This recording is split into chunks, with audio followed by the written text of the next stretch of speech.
Well, about a week and a half or 2 weeks delayed on this one, but it's the holidays, so get off my back. I am back for the second edition of this particular video thread. Had a good enough time with the first one. I thought I wanted to get in right away. Now, the perfect time would have been right after the Player of the Months of November were announced and right after the in-season tournament, but it's the holidays. I was in the bridge. It wasn't going to go down, but at least I caught it while we're still in the year 2023. It is November 28th. I have to announce that because I don't know how long it's going to take me to edit. I will do my best, and I will also try to be a little bit shorter. So in the interest of that, this intro is going to be cut into a third here. Jumping ahead, we're going to do some team tiers like I did last time. Then we'll take a look at our picks, both player and team, but I'm not going to walk you through it. We're just going to look at the change in points. I will finish with my 2 cents because, come on, I can't help myself. So enough for the intro. Let's get down to the team tiers. Call them top shelf, call them the top contenders, whatever you want to say in terms of a catchy bit. These are the teams that, as of right now, I think have the best chance of moving on to the finals and maybe even getting the title. Last time I kind of had the top 2 separated. I still kind of do in a way, but not really. The Nuggets and the Celtics are kind of the top end of this tier, and how I'm differentiating that is you'll see in the next tier, I say other teams that are pretty close, but maybe something has to happen other than just getting healthy for them to go. So those two, I feel like if we were just to enter it today, even though the Nuggets aren't necessarily at the top of the West, I still feel like in a playoff series, they would probably have the edge. It has something to do with the fact that they're defending champions. But those two are kind of separated from the other 4 I put in. And not surprisingly, I did go for people who are at the top of the sheet, not just because of their current results, but also what I'm seeing. So in terms of the contenders, I'd also throw in the Bucks and 76ers, the Timberwolves, and the Thunder of OKC. But those ones I would put little asterisks Astri? Not really sure how that works. I'd put little stars next to them on my sheet because I think they also apply to the next one. But in this particular case, I think if you look at how these teams are built, they're also thinking ahead. Take, for instance, the Timberwolves that clearly made themselves big, tough. They have the Nuggets in mind, right? And so while there are other teams that are giving them problems, I think they're almost banking on the fact that if they were to play the Nuggets in a playoff series, they're one of the few teams that could battle with them and actually bang around with the big men. OKC, that's their problem. I don't see them being able to actually beat some of these teams, but that's what I'll get to next time. Bucks, 76ers, and Celtics as the top of the East pose a really interesting kind of divide because I actually think it would really depend on who they played if their rosters were to go today. I think if everyone's healthy, the Celtics are by far the best team in the league because I think Porzingis offers a lot more options for them to be creative and actually have that strong defense as well as many scoring options. But they actually have a lot of really bad offensive characteristics. And the Bucks are kind of that all offense. 76ers is really just on Embiid's shoulders, and their role players are really stepping up. So those are the 6 I'd have in the contenders. But like I said, remember the top 4 because they kind of apply to the next one. I'm not 100% sure if all of you actually have watched Lethal Weapons 2 through 4 or if it's been a while, but Joe Pesci's character, weirdly enough called Leo Getz, I think just for the one joke that they make a couple times about whatever you want, Leo Getz, just bang on writing. He kind of just going, okay. And in this particular case, yeah, okay, fine. I don't know what I said last time. You can go and look and re-listen if you want. They're contenders. They're better than I thought, but I think all of these, and like I said, the 4 that I mentioned before, are just a trade away. So these are the ones that, and you can argue, especially there's 1 or 2 of them that you might not agree, but in this particular one, I did put in Heat, I put in Orlando, and I put in the Knicks in the East. I put in the Kings, the Mavs, and the Lakers in the West. Reason being is, if you include the other 4 I mentioned before, there's definitely going to be some moves being made, right? There's going to be some trades. It's already starting now. The window is open. We're going to start seeing it. Now is usually around the time you start getting the buzz. It really just takes another category I'm going to get to later of teams to make that decision and pull the trigger. And I think each of these teams could actually be lethal, but they need something else. There's just too many big flaws. And that's why if you remember the 4 I mentioned, they still have these flaws too. But these teams, I don't think if it were to end today, could make a realistic run. But they're doing fantastic. And I think one of the biggest omissions here, I'm actually including the Magic on this one. I didn't take them super seriously in the first bit, and I know they've slipped a little bit since the first time we talked about them. I think they've just shown enough in terms of, they're having a few emerging kind of stars. I think Suggs being one of them. They're getting that strong team dynamic. We're now hitting a certain part of the year. I mean, we're well into it at this point, so we can't say it's extremely a fluke. We're looking around the 30-game mark. We're not quite at the halfway mark yet, but we're getting close. I think you add, in some cases, a little bit of durability. Typically it's size. I think we're seeing the swing back in terms of, obviously you need those 3-point shooters. That was kind of the last few years, but you kind of do need a big man right now. You need a presence inside. You need to be able to defend. And I think each of these teams is missing something unique. So they're all going after different things.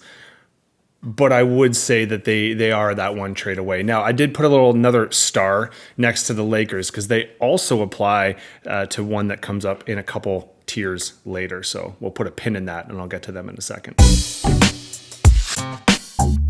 Never wrong. I'm just sometimes early. In this particular case, I will admit temporary defeat. I made a very harsh herpy orgy-based comparison to the Clippers during the last video, and a lot's happened in a month. And one of the biggest things that's happened that I was wrong about, Harden has shown some humility, and as has Westbrook. They've put the egos aside. They've let themselves to be used a little bit more creatively. They've looked like they're trying a bit more on defense. Westbrook always tries. Harden, questionable. But they seem to be getting along a lot better, and their starting and finishing lineups are doing quite well. And I think a little bit of humility, not caring as much or counting about shots, which is fantastic. The reason I say never wrong, only early, I'm not buying it. I don't think it's going to last throughout the entire year. We've seen this song before with Harden. He tries for a bit, and then when things go tough or when someone needs to step up, he doesn't always show the same level of grace. Now, maybe he's a changed person, but I think this would be the third time we've said this. So I'm not buying it. I think they could make a great run. And Shea, you got to be happy that you have them in because it looks like that they could play for one of the top 6. They could automatically get you some points. I just think when things start to get a little tighter in the playoffs, I can't see this going copacetically. But right now, I might be wrong. I just don't think so. I mentioned before the Lakers kind of apply to 2. Not surprisingly, tournament hangover. You got to put them in the same bracket. The Bucks are the only ones that really didn't seem to have that lull afterwards. I just think the Lakers are a little better than the Pacers and the Pelicans. But I think all of these teams, they just kind of peaked a little bit early. I think we've all been on teams or even coach teams that you want to make sure that they don't celebrate the title a little bit early. So it was curious to see the teams who went all out for this, that really put their heart into it. And they had a little bit of a dip afterwards. Now, we'll talk a little bit about the tournament in a second, in a future little bit, and I think it was awesome for so many reasons. So I'm not saying that this is necessarily a bad thing. It's good that they kind of made that push and they could see what they can do. And I think the dividends will pay off. Just for right now, for taking a snapshot, I think they've dipped a little bit, and we'll see how they react to that. Now, will they be able to rise back up? I think it really depends on the players they have. Obviously, Halliburton's shown a huge interest in making the leap this year, not just in the way he's playing, but the way he's carrying himself. Zion and the crew, maybe they're having some issues. I think the weight in this contract restrictions has come out, and I think that poses a few question marks for people because that's always been something that people have criticized for Zion, or at least the last couple of years it has.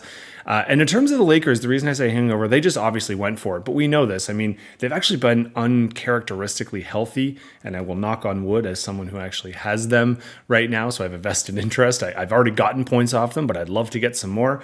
LeBron and Davis have been playing great, and they've been playing healthy, and they've been managing some minutes, often because they've had a few supporting cast members. But that's where I think they still need a little bit of help. I don't know how much someone like D'Angelo actually helps them. I think they could use or maybe try and flip it. Now, they don't have picks because they've traded all those away, but people seem to always be willing to trade with the Lakers. I think they have one more in them, but they did experience that little bit of a lull, which is why I wanted to mention them in this, even though they were in a future category, or a previous category, I should say. Hide the pain, Harold. I think these are teams that are working through things, some a little bit more publicly than others. I think I put the Cavs, the Suns, and even the Warriors on this one. The Warriors, I have another rant I'm going on. I might save that for my 2 cents. The Suns, it seems to be just whenever Durant makes a team, there seems to be this kind of tension or controversy with it. Now, Durant's playing great. I know they're not healthy, but there's more that's going on that I think we've heard of that they're trying to hide from the seams. In terms of the Cavs, I think Mitchell not so secretly wants out. I think it's causing a little dissension. I think this is a good example of the team that really succeeded a bit more than they thought last year, and it's actually harming them this year, their expectations versus reality. So I think there's a lot going on here, and it'll be interesting to see where each of these 3 go, but I have them in their own little separate tangent because it wouldn't shock me if these 3 made pushes and were clear playoff contenders. It also wouldn't surprise me if they're imploding internally and they're dealing with those issues a little bit more publicly as the year goes on and they start crashing out. Should you say or should you go now? These are teams that are on that bubble. I mentioned them before about the trades. They have to decide, are we going to make a run and actually try and make the playoffs? Is getting the play-in games worth it for us? Or do we start wanting to sell on some people that maybe might not be coming back, or even just trying to turn and not fully rebuild? Now, the one thing that's kind of nice, some of the teams we're going to get to in a second are doing so badly that they're not really going to tank, because no one is going to be able to tank as much as their worst teams in the league are right now. But there's still the vested interest in a lottery pick. Now, right now, the draft class isn't getting a lot of hype, but that always changes. As soon as March Madness really starts kicking up, there's always a couple players. Then there's like an article written about one of the guys from Ignite and then someone from Europe. So I don't think people are, there's not Wemby that people are going for this year, but people will talk themselves into it. And it's sometimes just good to amalgamate and get some draft stock and get rid of some people. For this, I put in 6 teams. I got the Nets, the Bulls, the Raptors, the Hawks, the Rockets, and Utah. And I think it might be interesting because some of those teams are actually in the playoffs right now. In fact, a few of them are. But I think that if some of the teams that are starting to rise really make a push, will they hang on to their spot? The Nets just announced that they're going to be doing more of a resting cycle. So obviously they're not really concerned. I think they think they're good enough to make the playoffs, and right now they're in it. But if they're already starting to rest people, how's that going to work for their seeding? Maybe they're just accepting the fact that they're a play-in team at best, and that's just where they want to be. You look at teams like the Hawks that are just outside, or the Bulls that have made a recent push to get in there. They're kind of on that same spot. Utah you can throw in as well, on the way looking out. And are they going to try and cash in on these resources, or are they just going to amalgamate for the season and go for it? I think the other one I've left off, the 2 I've left off, the Rockets are interesting because they have a lot of capital. They're a young team. It wouldn't surprise me if they did neither, but if they could take someone that's more in the rotational end and turn them into a pick, because sometimes, those spot up shooters or I don't think they deal anyone that's a major player at this point, but maybe they try and get something. Or do they want to try and amalgamate a little bit and see if they can be a competitive team, being as they currently are in a playoff spot? And I put the Raptors in, obviously, with a bunch of us being Canadians, we're very privy to this. And I'm really interested. I won't go on a rant, but Ujiri is obviously, he won. The Raptors have a title in the past, in their recent history. They got rid of Nurse, who is killing it with Philadelphia right now. And the Raptors are in this weird spot where it's like they have this reputation where just Ujiri doesn't like making these deals. We effectively got nothing for Fred VanVleet. We might do the same thing with OG Anunoby, but every year, these are the guys that are like the head of they're going to make a deal, free agent or trading market goes through them. And they almost get super stubborn and almost like have this chip on their shoulder, like, well, we only make these deals for the guys that we want and we're good enough to do it. I'm starting to wonder, great, you got Leonard and you won a title, but does that mean that you've been right all along and that you have this innate ability to find people when you need it? Or did you just kind of get lucky on a few? And now, they've really underachieved for the last couple of years. Is Siakam the guy, though? Could they get something for him? Absolutely. Siakam and OG, if they want to make a future with him, great. But if they don't, now's not a bad time to flip him for something that could change it. It looks like Scotty Barnes is really emerging as the guy after a great rookie season, a down last year. If you're looking at MIP odds, he's one of the people that are actually quite high on MIP, not at the top, but he's getting there, and no one has him in our particular pool. Again, these are the teams that you want to talk a lot about right now because their decisions are going to feed into the rest. If they start giving away some people, that's going to change some of the upper tier teams and maybe push them forward. If they hold strong, or even sometimes trying to get a resource or two, that's going to make that playoff push more interesting. Ja Rule, always on time. Ja had to play up with something here. They get their own category in the Grizzlies just because they're such a unique team. They were a team that obviously we were panicking about in the first little bit. Now that we're getting to the 30-game mark, they're starting to level out. Ja's back. He's playing great. He's getting people behind the team again, or he's getting people to hate the team again. It went from the team that everyone loved, and now they're quite divisive, which they seem comfortable with. I wouldn't go ahead and say that Ja has learned any lessons. He seems to be more upset with the ruling, and now he's got his vengeance list. He even made some weird gun references, which is not the smartest thing to do, but he hasn't shown to be the smartest off-the-court personnel. it doesn't really matter. We're just talking more about the basketball end of things, and he certainly helps out. But with all this push, I mean, the last 10, they're 5-5. They would have to do a little bit better than that to make up for things. So it'll be interesting to see what they do. Is this then their push to try and make it to that 9 and 10 seed and effectively say no one would want to play us in the playoffs and run through? Or are they just letting Ja be Ja and they just see what they have? Only time will tell, but that's why they get their own category. If you're doing your math, we've got 5 teams left, 3 in the East, 2 in the West. I put 2 of the 3 in the East, not surprisingly, in one here. Thank God we're in the East, Hornets and Wizards. Why? Because of the team I will get to at the very end, not surprisingly. These 2 would be in competition for the worst in the East in any other year, but there's someone who's out easting them right now. They're not showing a whole lot. The Wizards actually, weirdly enough, and I will always pat myself on the back publicly when I'm right and then admit it, but then skim over it when I'm wrong. I actually did think that this was roughly where the Wizards would be at this point. Maybe not so much the Hornets. I thought they might have been a little bit better, but I still had them near the bottom of my tiers in the East. Wizards I have as the worst. So this was what I thought they would do. I just never thought there'd be a team even worse than this at this point, but that's what we'll get to at the end. Anyway, these 2, not really worth talking about a whole lot. I think they're safe because of the division they're in, but if not, they would be in competition in our league for the team that might lose you some points. When I say Sir Mix-a-Lot, I think we know they like big butts. These teams have an obsession with the bottom. I actually don't think the Trailblazers and Spurs need to be the worst teams in the West.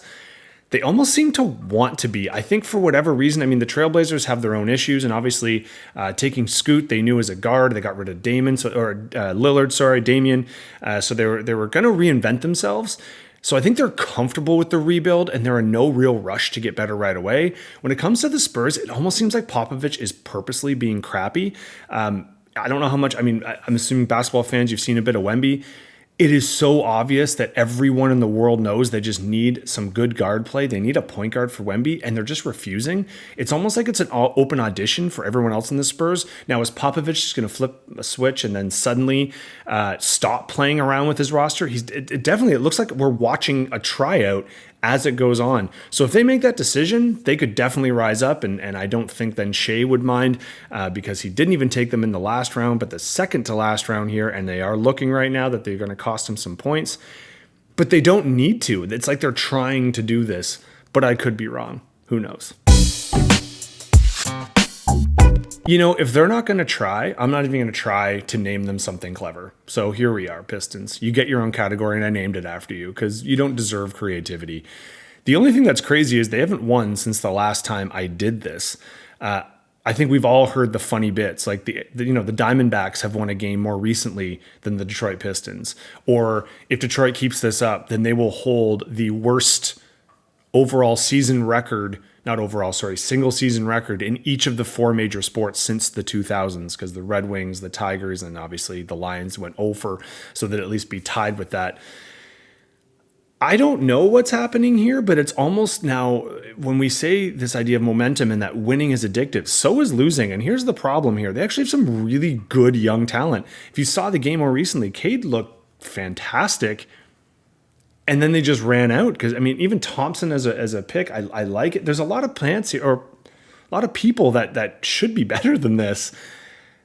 They just like collectively suck. Like it's not fun to watch. It's drowning it out. When a streak like this is happening, I mean, to not lose or not win in all of November and then tack on December, they're getting close to the worst run in history in all sports. And I think we're seeing that. There was some random team, I think, that lost 29 in a row, and like it was football back in the day, like the 50s or something. I was reading some articles about this. They're looking at epic proportions. And if you look at the teams that they're playing, all of those teams, I mean, number one, they're not going to want to be the team that broke the streak. But number two, they kind of need the win. So how long is this going to go?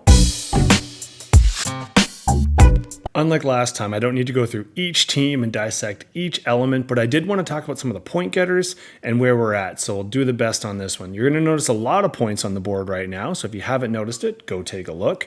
Congrats, Horst. You currently have the highest player vote, and we'll get to that in a second. But first off, Joker, Tatum, They win November's Player of the Month. We'll see in another week or two how December shakes out and how the tournament might factor in. I'm actually not 100% sure on that one. Maybe they're going to take all the tournament stuff out. I know they can't count the last, the semi, and the final, but it's going to swing things a little bit, so we'll see how that goes.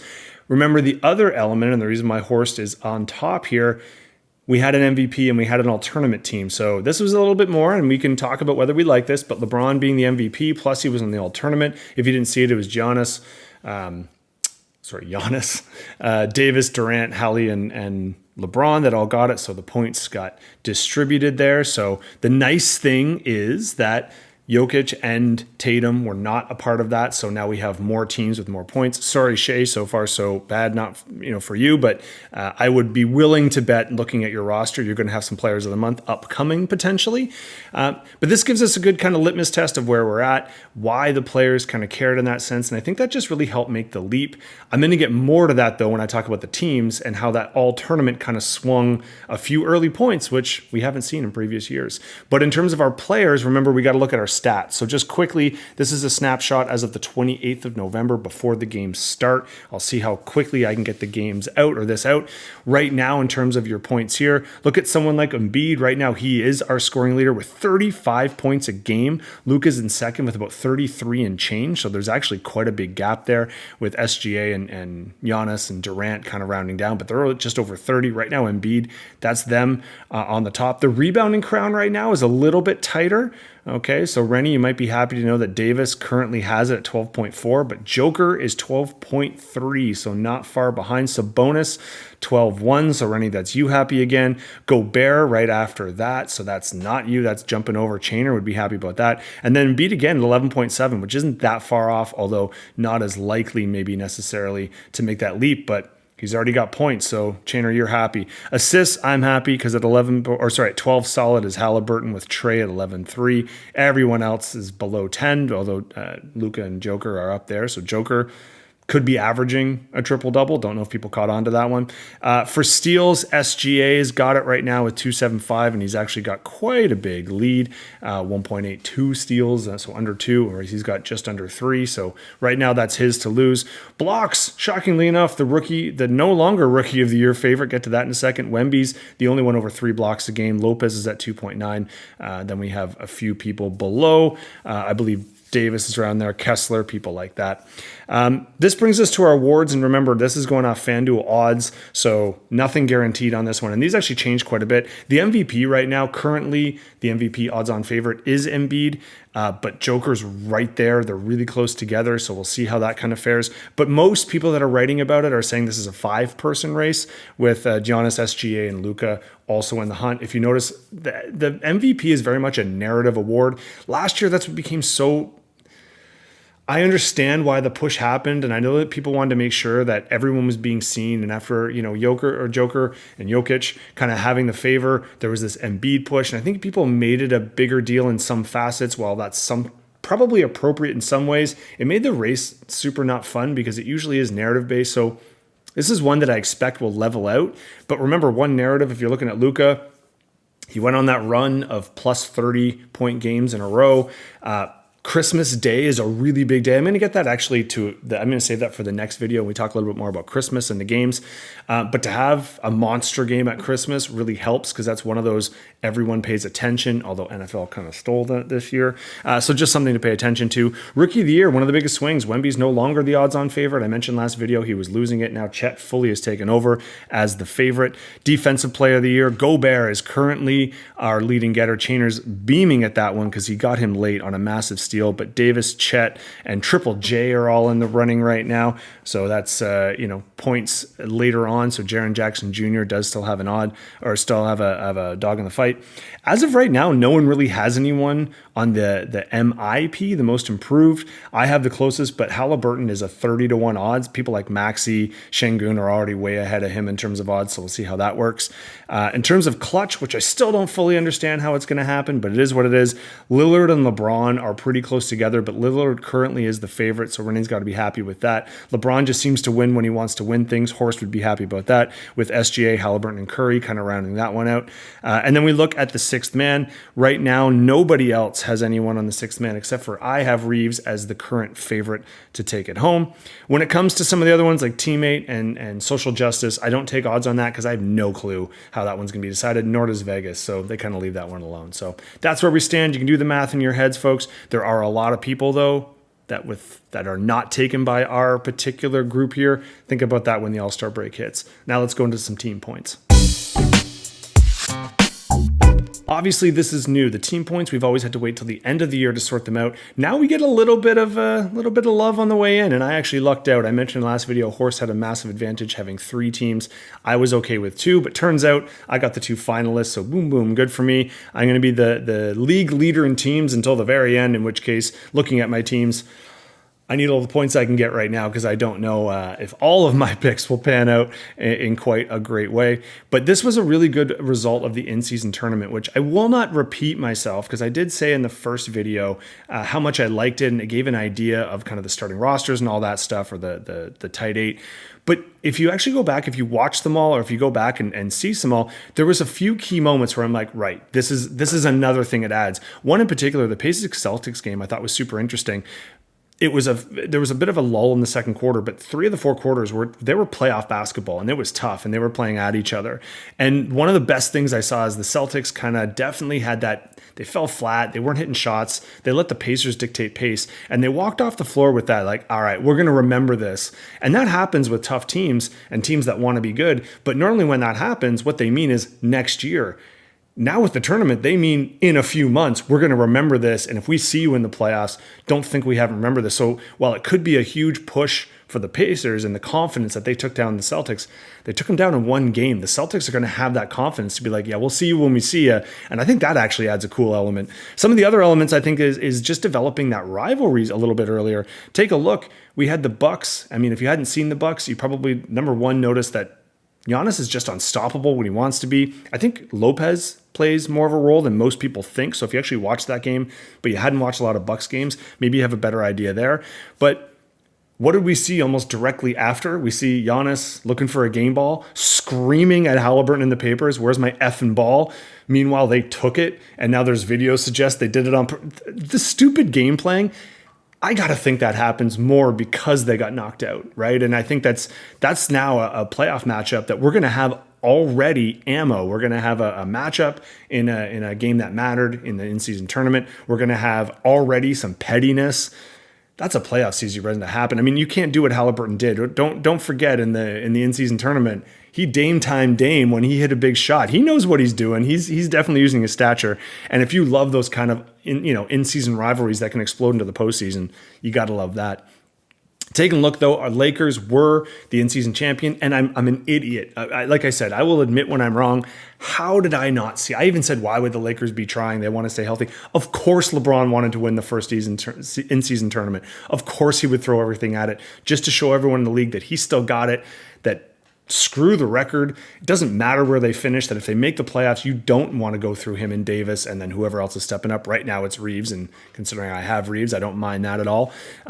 Take a look even at the game. I think you're looking at the clincher here, the big game, and they kind of had control of it, but with about 10-20 left, LeBron hits his third 3. It's a massive heat check, and you can tell he's playing it up, and he wants the Pacers to feel it. He wants the league to be watching as he does it. Actually, sorry, this was the semifinal game. I apologize. And then almost right away cuts in and scores 11 in a row. So he wanted everyone in the gym to notice that when he wants to go, they can go. And then look at Davis's performance in the final. The stats do it justice because normally they don't, but that dominant of a game down low, they were making a clear message. So we get a little bit more love that way because we have the in-season tournament. So there's a few other reasons why I think it was a great idea. A little bit of lull in December. I don't think Christmas went as Christmas normally goes. I think the NFL being on Christmas Day and maybe us already having hype a couple weeks before did impact the NBA in maybe not as positive a way, but I still think it's a net positive. And with the Christmas stuff, like I said, I'm going to save some of that for a future video. Now that the Christmas season's done, maybe the movies will stop and we'll have to find other things to watch. If you're like me, sometimes that just means looking for something quick and easy. The Untold series, not sure if you found it on Netflix. It's a bunch of sports stories. Some are actually super familiar for most of us because we follow a lot of these stories. And every once in a while, there's something new. I don't love, it's a love-hate. They are that kind of Netflix documercials. They definitely show a perspective, but at a cost. So some of them are really cool. Some, if you look like the one on Tim Donaghy, the referee, it's definitely his perspective, and they don't do a lot of investigative journalism. In fact, a lot of it can be proven wrong pretty quickly. I mention this because one of the interesting ones, The Malice in the Palace, and looking at Ron Artest or Meta World Peace or Meta World Artest, I can't remember the combination he's going by, and I'm not making fun. I just honestly don't know what he's going by now. That whole incident was kind of interesting because I thought that one, most of the stuff I had known before, but at least you got to hear from Artest and Jermaine O'Neal and look at the strained relationship. You did get a sense, though, obviously it was from their perspective, and they did show that a lot of the people that were in that conflict, not the innocent fan that I think Artest actually did make contact with, but all the other people that were antagonizing did actually have criminal charges afterwards, which wasn't reported because the media was quick to jump on Meta or Ron and kind of blame him and his issues and how he'd been such a negative on the team. And one of the unique things on that was it did highlight some of his mental health issues and how he progressed, but it was also very realistic in terms of the human cost. Most notably, Reggie Miller never got a title. And that season, they were on fire. They'd had a tough playoff loss the year before, just to put yourself back in that mind frame. So this was kind of Miller's last kick at the can, and his outburst, that was it. I mean, the rest of their season was screwed. And unfortunately, that sometimes is what happens when you are close to people who are dealing with issues, regardless of how sympathetic we can be. I mention this because obviously I haven't really talked a lot about the Warriors, and there's a tons in terms of that coverage. But as someone who took the Warriors in the first round, which admittedly was probably a mistake. Now, in my defense, I didn't expect them to win it all, but the team that I actually did have both winning and representing the other conference were already taken in the first 4 picks. And I wanted to cheer for the Warriors. They're fun to watch. And I thought Curry was going to have an awesome year, which he is. I thought Clay would have a good year, which he is not. And I thought maybe the supporting cast like Draymond and Wiggins would be fun. They'd have that veteran wiliness and maybe just get in and then an upset or two. And who knows, right? Maybe this is their last kick at the can.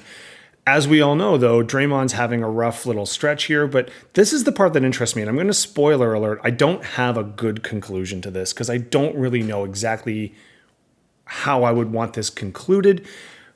But I do find it super interesting. If you look at the media and how they're handling mental health now, as compared to something like Artest, which is only about 20 years ago, a lot has obviously changed. The dialogue has changed. The acceptance has changed. The coach's speech, I mean, Kerr was super sympathetic to this punch being thrown. Even look at Nurkic. I mean, right away, he gets hit. And what's his quote? Personally, I feel like the brother needs help is way more sympathetic than I think anyone in previous kind of generations, iterations got. This would have been a story of how aggressive he is. I mean, he's already choked somebody out on the floor, which isn't allowed. I don't know if you knew that. And this is even coming from a Canadian. A lot of us are Canadians. We take a timeout in our most popular sport to punch each other in the face. And that's okay. You just sit on a different bench for a couple minutes and you keep playing. So there is this weird sensitivity when it comes to this, and I'm very interested to see kind of how it boils out. It's great that we are more accepting for people that are clearly battling something and dealing with something. This indefinite suspension almost even seems lighter. They could have said 50 games or 100 games or 5 games, but it's almost like they did want to encourage him to get help. Now, when they did that with Ja Morant, they gave a separate kind of chunk of time. And obviously he's come back and learned nothing, or at least he's not showing that he is. He's too proud to admit that maybe he did some self-reflection, but maybe that's judgmental on my part. I am very interested, though. It's what's allowed to be said and what's not. And when I say allowed, I should have air quoted. No one can dictate what you can say. It's just obviously freedom of speech isn't freedom of consequence.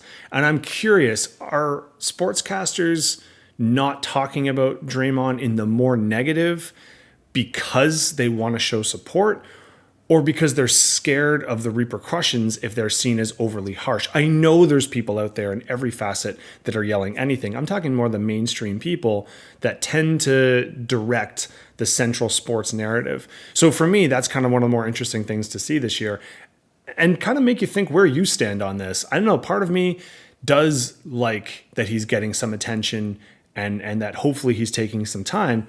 But on the flip side, I was listening to a podcast with Shea Serrano when Jason Concepcion, if you don't know those names, you should look them up. They're pretty clever.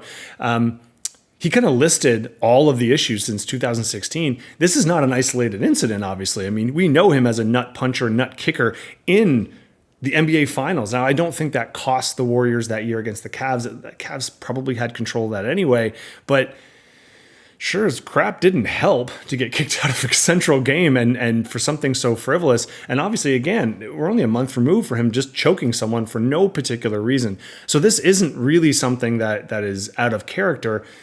And that raises another one, especially if you're a coach, like I know at least some of you are. I've coached of different levels, obviously not at this level, different genders.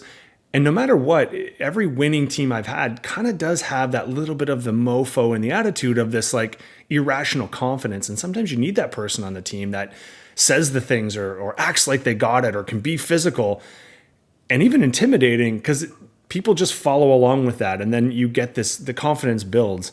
The more passive teams you have, they don't just tend to win very often. They still can be successful in different rights, but there are often those pivotal moments. So I don't know if Draymond is in need for a team like this. And maybe he is the reason why they were able to be so great. But I don't know that if he was that essential, that he can really kind of, there's only so much I think you can balance in terms of need, want, and what your production is. In his mind, I think they're building a statue of the three of them, and maybe they will, right? Maybe that's just something they'll celebrate, but he's never really going to be celebrated as much as Curry, because as tough as he can be, they don't win without him. And they arguably don't win without Thompson either. When I was hoping for them this year, I didn't think they'd be phenomenal, but again, I thought they'd be fun, and I thought they'd just be that tough team. Instead, they're actually kind of depressing to watch. I mean, Kuminga's trying, and Wiggins is good at times, but Thompson has clearly lost a step, and Curry is just running so hard that you're just hoping he doesn't run himself into exhaustion. So once again, regardless of how we're talking about Draymond, and just like Reggie Miller, the person who's going to get seen off is just the person on the team who needed some support. Now, we can't be too sad for Curry because he's already got his titles, but I think his season's going to end up being lost, because now they went from that team that I thought might be one big man trade away if everyone's doing what they should, to now a team that doesn't really have much of an identity. So we'll see how that shifts. I told you it didn't have a conclusion, so you can't be shocked. Anyway, that's it for my couple cents. Hopefully you enjoyed this one. It seemed like people liked the last one enough, and I just like doing them enough, so I fully expect one when the the December awards announced in January are announced. Till then, do your best to enjoy the NBA. Hope everyone's enjoying the holidays. I know I did. Now I'm back in Geneva, hence my volume being a lot louder. Only the people who have the football pool will know the difference. I was whispering for some of the videos in the recent, but now we're back in Geneva. I'm excited to watch some basketball. I hope you are too. So happy holidays, folks, and I'll see you soon.